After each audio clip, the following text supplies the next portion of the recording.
How to choose healthy foods that help you lose weight. Choose one of these healthy foods to help you shed those unwanted pounds.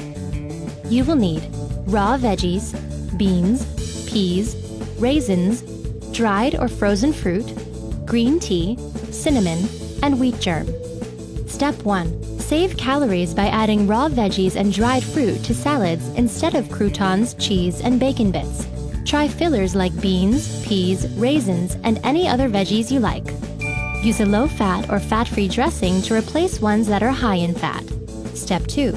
Eat dried fruit such as mango, papaya, or dates in place of a sweet piece of candy. Step 3. Sip on green tea. The antioxidants in the tea help burn fat and speed up your metabolism. Green tea also lowers your cholesterol. Step 4.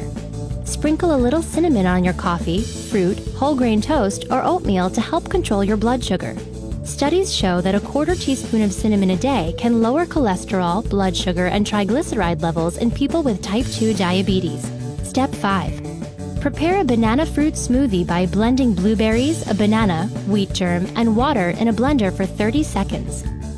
Full of antioxidants, this homemade treat has fewer calories than a canned or store-bought smoothie. Step 6. Satisfy your sweet tooth by snacking on frozen blueberries, grapes, or bananas. Try this instead of ice cream or candy when you get a sweet craving. Train yourself to reach for something tasty and healthy, and it'll soon be second nature. Did you know? In 2010, experts estimated that Americans spent approximately $30 billion a year on slim-down products and programs.